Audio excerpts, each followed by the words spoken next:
திருவிழான்னு வந்துட்டா கத்துறோம். இன்னைக்கு ஃபுல்லா தூத்துக்குடி ஆட்டோவிலேயே சுத்துறோம். வணக்கம் நண்பா. இப்போ நம்ம எங்கே போயிட்டுருக்கோம் அப்படின்னா, நம்ம பங்காளி ஆனந்த் கூட ஆட்டோவில் தூத்துக்குடியா ரவுண்ட் அடிக்க போகிறோம். எப்போதும் காலைல 5 மணிக்கு வந்துட்டு 7 மணிக்கு டியூட்டி முடிஞ்சு பிரேக் டைம் விடுவாங்க. அந்த பிரேக் டைமில் தான் டெய்லி வந்து ஜிம்முக்கு போகிறது. இன்றைக்கி சண்டேவா ஜிம்முக்கு எதுக்கு போனால் அப்படியே நம்ம பங்காளி ஆட்டோவில் சுற்றுவோம் அப்படின்னு சமைச்ச ஃபுட்டெல்லாம் ஆட்டோவில் ஏற்றி போட்டுக்கிட்டு இப்போ நம்ம கிளம்பியாச்சு. இன்றைக்கி ஃபுல்லாக வந்து சின்ன சின்ன இடங்கள்லாம், அதாவது போகிற வழியில் என்னென்னலாம் பார்க்குறோம் அப்படிங்கிறத தான் இந்த காணொலியில் பார்க்க போகிறோம். நேரம் இருந்தால் மட்டும் பார்க்கவும், இல்லைனா உங்கள் வாழ்க்கையை பாருங்கள் நண்பா. ஏன்னா பப்ளிக் எக்ஸாம்லாம் வந்துருச்சு. ஸ்கூல் ஸ்டூடெண்ட்ஸ்லாம் போய் படிக்கிற வேலையை பாருங்கள். படிப்பு முக்கியம் அப்படின்னு சொன்ன சிதம்பரமே பைக்கில் 3 பிள்ளைகளை வச்சுக்கிட்டு ரவுண்ட் அடிக்கிறாப்புல. அதனால் வந்து நமக்கு படிப்பு என்றைக்குமே முக்கியம். தேவையில்லாத அந்த ஃபோனெல்லாம் தூக்கி பார்த்துக்கிட்டு இருக்காமல் இந்த மாதிரி கண்டெல்லாம் வீடியோ போடுவான், என்னையும் சேர்த்து தான் சொல்கிறேன். அந்த வீடியோலாம் போய் பார்க்காம படிக்கிற வேலையை பாருங்கள்.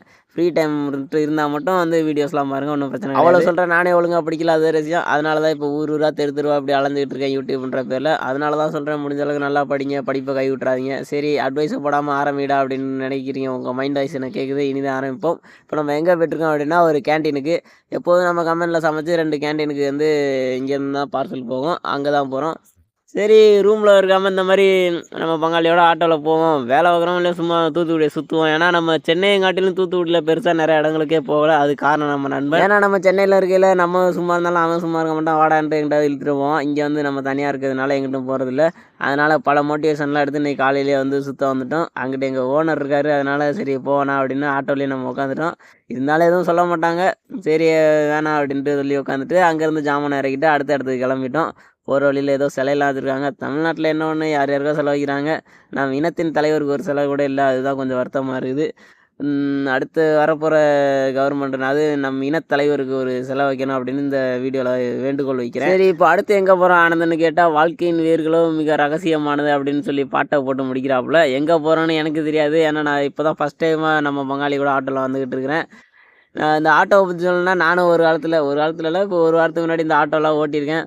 ஒரு நாள் என்ன பண்ணிட்டேன், ஓட்டி ஒரு பள்ளத்தில் விட்டேன். அதுலேருந்து இந்த ஆட்டோ எடுக்கிறதே விட்டேன். அதனால் என்ன சொல்கிறேன்னா, ப்ராப்பராக லைசன்ஸ் இல்லாமல் ஓட்ட தெரியாதவங்களாம் ஆட்டோ எடுக்காதீங்க. உங்களுக்கு ஆபத்து, எதிர்த்தாப்புல வரவங்களுக்கு ஆபத்து. அடுத்து நம்ம இன்னொரு கேன்டீனுக்கு வந்தாச்சு. இங்கேயும் அடுத்து ஃபுட்டு கொடுக்க வேண்டியது தான். இங்கே ஃபுட்டை கொடுத்துட்டு நேற்று கொடுத்த ஃபுட்டோட ஜாமான்லாம் எடுத்துக்கிட்டு கிளம்ப வேண்டியது தான். இது இப்போ புதுசாக ஓப்பன் பண்ணியிருக்கேன் கேன்டீனு. இங்கே திறப்பு விழாவுக்கு நான் நம்ம மச்சான்லாம் வந்திருந்தோம். ஆனால் கொஞ்சம் வீடியோ எடுக்க முடியல. அதனால் அதை நான் உங்கள்கிட்ட சொல்ல முடியாமல் போயிடுச்சு.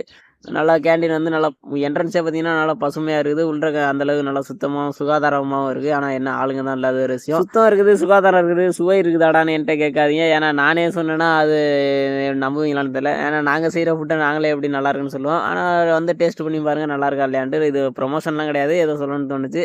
அப்புறம் இங்கே வாஷ் பேஷனில் பார்த்தா கலர் கலராக லைட்டெல்லாம் எரியுது. இன்னும் அது டெக்னாலஜி எந்தளவுக்கு வளர்ந்துட்டு போகுது. முகம் பார்க்குற கண்ணாடியிலலாம் லைட் இருக்குதுங்க. நம்மலாம் சாப்பிட போன இடத்துலலாம் கண்ணாடியே இருக்காது. இப்போ பார்த்தீங்கன்னா சாப்பிட்டு கை கழுவுற இடத்துல கண்ணாடியில் வந்து லைட்டெல்லாம் இருக்குது. இந்தளவுக்கு வந்து வாழ்க்கை டெக்னாலஜி உயர்ந்துகிட்டே போகுது. நம்மளோட வாழ்க்கை மட்டும்தான் உயர மாட்டேங்குது. அப்புறம் அப்படியே புலம்பிகிட்டு இருக்க கேப்பில் புறப்பட ஆரம்பிச்சாச்சு. அடுத்து எங்கே போகிறோம்ட்டு இது கேட்டிங்கன்னா, இப்போ சமீப காலமாக என்ன ஒரு பிரச்சனை அப்படின்னு பார்த்தீங்கன்னா, எரிவாயு தட்டுப்பாடு, கேஸ் தட்டுப்பாடு. அதனால் எங்களுதுலேயும் கேஸ் இல்லை. இப்போ நாங்கள் வந்து கறி வாங்க போகிறோம், அதாவது அடுப்பு கறி. போகிற வழியில் பார்த்தீங்கன்னா ஒரு அழகான பார்க்கை பார்த்தோம். கிட்டத்தட்ட 1 கிலோமீட்டர் வரைக்கும் இருக்கும் போலங்க இந்த பார்க்கு. கவர்மெண்ட் பார்க்கு தான். சூப்பராகவே இருந்துச்சு. நம்மளும் வந்து போகலான்னு தான் ஆசை. ஆனால் கம்பெனியில் லேட் ஆயிரும் அப்படின்ற ஒரு காரணத்தினால அங்கேருந்து அப்படியே கிளம்பியாச்சு. எனக்கு என்ன ஒரு ஆசைனா, இதே மாதிரி எல்லா ஊர்கள்லேயும் பார்க் வச்சா இன்னும் ரொம்ப மக்கள் சந்தோஷமாக இருப்பாங்க. பார்க் மட்டும் இல்லாமல் இந்த உடற்பயிற்சி கூடம், அதாவது ஜிம்மு, சின்ன சின்ன கிரவுண்டு இதெல்லாம் வச்சாங்கன்னா அந்த ஊர் மக்கள் வந்து ஆரோக்கியமாகவும் ஆனந்தமாகவும் இருப்பாங்க.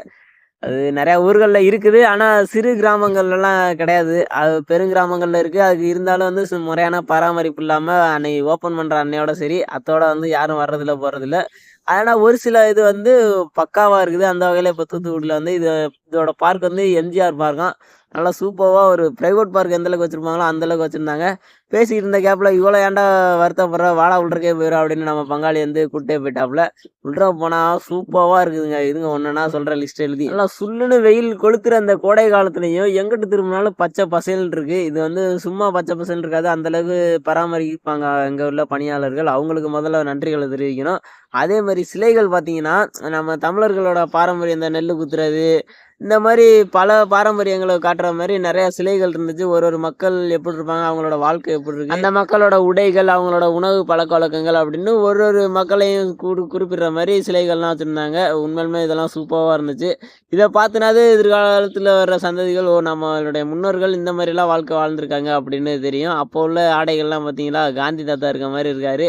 அப்படியே நம்ம ஐயாவோட தோள்ல கைய போட்டு ஒரு செல்ஃபி ஒண்ணு எடுத்துட்டு அங்கேருந்து கிளம்ப வேண்டியதுதான். இது வந்து டக்குன்னு கிளம்ப முடியாதுங்க. ஏன்னா, அந்த அளவுக்கு பார்க்குறதுக்கு நெறையா இருக்கு. நான் ஆரம்பத்திலேயே சொல்லியிருந்தேன். கிட்டத்தட்ட 1 கிலோமீட்டர் கிட்ட அந்த பார்க் லென்த் இருந்துச்சு.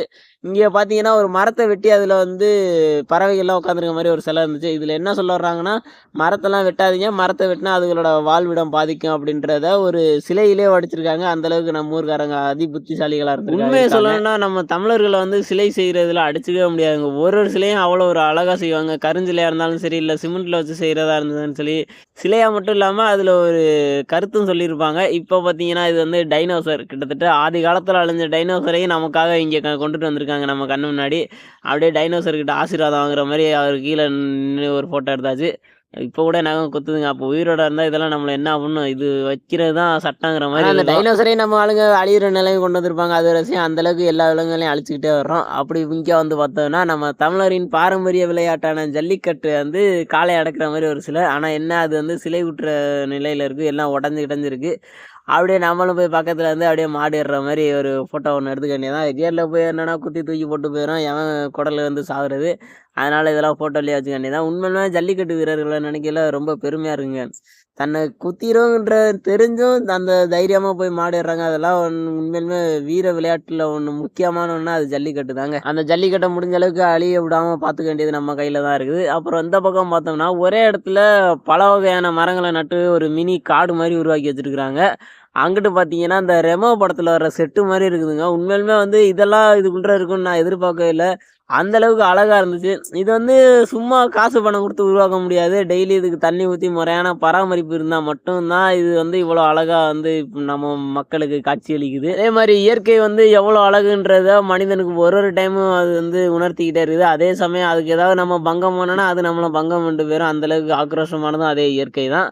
நம்ம முடிஞ்ச அளவுக்கு இயற்கையோட இணைந்து வாழ பார்க்கணும். அத அழிச்சுட்டு நம்ம வாழ்ந்தோம் அப்படின்னா, அது நம்மள அழிச்சுட்டு போயிரும். இதுக்குள்ள போயிட்டோம்னா, அந்த சூரிய ஒளி கூட வரமாட்டேங்குதுங்க. அந்த அளவுக்கு ஏதோ ஒரு வீடு மாரி இருக்கு. அதே மாரி வெளியில வந்தோம் அப்படின்னா, இந்த பாத்ரூம் வசதியெல்லாம் பண்ணி குடுத்துருக்காங்க. இதெல்லாம் உண்மையாலுமே எல்லா இடங்கள்லயும் முக்கியங்க. அது எந்த பார்க்கு, பீச்சுன்னு எங்கேயா இருந்தாலும் இந்த மாரி ஒரு கழிப்பறை ஆண், பெண் இந்த மாரி கழிப்பறை இருந்துச்சுன்னா ரொம்ப வசதியா இருக்கும். நெறைய இடங்கள்ல இருக்குது. இல்லாத இடத்துல உருவாக்கணுன்ட்டு ஒரு வேண்டுகோள வச்சுட்டு அங்கேருந்து கிளம்பிர்லாம். நம்ம பார்க்ல என்ன ஒரு அதிசயம்னு கேட்டீங்கன்னா, ஒரு லவ்வர்ஸ் கப்புள்ஸ கூட நம்ம பார்க்கவே இல்ல. எல்லாம் வயசானவங்க தான் வாக்கிங், ஜாக்கிங் போறாங்களே ஒழிஞ்சு, லவ்வர்ஸ் ஒருத்தர கூட பார்க்கல. அந்த வகையில நமக்கு மனசு ரொம்ப குளிர்ச்சியா இருக்கு. நமக்கு மட்டும் தான்னு கேட்டா, நம்ம பங்காளி அதுக்கு மேல குஷியா இருக்காப்புல. ஏன்னா நம்ம பங்காளியும் இன்ன வரைக்கும் சிங்கிள் தான் நெனைக்கிறேன். பேசிக்கிட்டு இருக்கையிலே பார்த்தோன்னா, பின்னாடி இருந்து ஏதோ சாம்பார் ஸ்மெல்லாம் வந்துச்சு. என்னடான்னு எட்டி பார்த்தோம்னா, சாம்பார் வந்து ஃபுல்லா ஆட்டோல ஊத்திருச்சுங்க. அதாவது நேத்து உள்ள ஃபுட் வேஸ்டேஜ் தான். வேஸ்டேஜா இருந்தாலும் அத கொண்டு அங்க உள்ள ஆட்டோலயே சிந்திருச்சு. இத வேற கழுவணுமேன்னு பங்காளி டென்ஷன்ல வந்துகிட்டு இருக்காப்புல. பின்னாடி என்னடா மூட்டைய ஏதோ கடத்திட்டு போறீங்களான்னு பார்க்காதீங்க. அதான் முன்னாடி சொல்லியிருந்தேன் பார்த்தீங்களா, அடுப்பு கறி வாங்கணுன்ட்டு. அந்த அடுப்பு கறி தான் அது. 2 மூட்டை வாங்கிட்டு போறோம். வாழ்க்கை ஒரு வட்டம்னு சும்மாவா சொன்னாங்க. விறகடுப்புல ஆரம்பிச்சு இண்டக்ஷன் ஸ்டவ் வரைக்கும் வந்து நம்ம இப்ப திரும்ப அதே விறகடுப்புக்கே போக வேண்டியதா இருக்குது. விறகடுப்புல சமைக்கிறது ஒண்ணும் பிரச்சனை இல்ல. அது நல்லதுதான்னு வைங்க. ஆனா நம்ம வந்து சைனீஸுக்கு போயிட்டு விறகடுப்புல சமைச்சா கண்டிப்பா செட் ஆகாது. இப்படியே போயிட்டு இருந்தா நம்ம ஊர சைடு பார்த்து கிளம்ப வேண்டியதான்னு பார்த்தா, இங்கிட்டு வந்து இந்த தண்ணி கொட்டுற இடங்க. இது வந்து செயற்கை நீர்வீழ்ச்சி மாரி இருந்துச்சு. அங்கிட்டு பார்த்தா நம்ம தூத்துக்குடி அப்படின்ட்டு செல்ஃபி பாயிண்ட். இது மேக்ஸிமம் எல்லா ஊர்லயும் இருக்கும். இங்க என்ன ஒரு அதிசயம் அப்படின்னா, ஒரு ஆங்கில வார்த்தை கூட இங்க பயன்படுத்தல. ஏன்னா நான் நெறைய ஊர்ல நம்மன்ட்டு சொல்லிட்டு இங்கிலீஷ்லயும் பாதி தமிழ்லயும் இருக்கும். இங்க வந்து முழுக்க முழுக்க தமிழ் வார்த்தைகள்லயே இருந்துச்சா, அத நினைக்கையில கொஞ்சம் சந்தோஷமா இருந்துச்சு. நம்மளும் அப்படியே அங்கேருந்து ஒரு ஃபோட்டோலாம் எடுத்துக்கிட்டோம். பின்னாடி வந்து பட்டர்ஃப்ளை இருக்கு. அங்கனட்ட இன்னும் ஃபோட்டோ எடுக்கலாமா, நம்ம அத மறந்துட்டு ஏறிட்டோம். அதுக்கப்புறம் நம்ம பங்காளி சொன்னா, அந்த மாரி அங்க ஒரு பட்டர்ஃப்ளை இருக்கு. அங்க இன்னும் ஃபோட்டோ எடுத்தோன்னா அருமையா இருக்கும் அப்படின்ட்டு. நீங்க தூத்துக்குடில இருந்தா அந்த மாரி இடங்களுக்கெல்லாம் வந்து ஃபோட்டோ எடுங்க. சூப்பராவே இருக்கும். அதே மாரி இந்த நீர்வீழ்ச்சியும் பார்த்தீங்கன்னா, நல்லா பசுமையா இருந்துச்சு. எப்புட்றா இவ்வளோ பசுமையா இருக்குன்னா, அங்கன ஒரு அண்ணன் நின்னு தண்ணியெல்லாம் ஊத்திக்கிட்டு இருக்காங்க. இந்த வேகாத வெயில்லயும் அண்ணன் வந்து நம்மளுக்காக இந்த அளவுக்கு கஷ்டப்படுறாங்க. அண்ணனுக்கு ஒரு சல்யூட்ட சொல்லிட்டு, அப்படியே நம்மளும் இங்கேருந்து கிளம்ப வேண்டியதான். பக்கத்தில் நிற்கலையே அந்த காற்றுல சாரல் காற்று அவ்வளோ ஒரு அழகாக வீசுதுங்க. இங்கிட்டு சார காற்று வீசுதுன்னா இங்கிட்டு சாக்கடை நாற்றம் வீசுது. சாக்கடை பக்கத்தில் கிராஸ் பண்ணுறவே நமக்கு இவ்வளோ ஸ்மெல் அடிக்குதுன்னா அதில் இறங்கி அதை சுத்தம் பண்ணுறவங்க உண்மையிலுமே எந்தளவுக்கு கஷ்டப்படுவாங்க. நம்ம விஞ்ஞானிகள் எதுக்கோ டெக்னாலஜி கண்டுபிடிக்கிறோம். இந்த சாக்கடையெல்லாம் க்ளீன் பண்ணுறதுக்கு ஒரு டெக்னாலஜி கண்டுபிடிச்சாங்கன்னா நல்லா தான் இருக்கும்.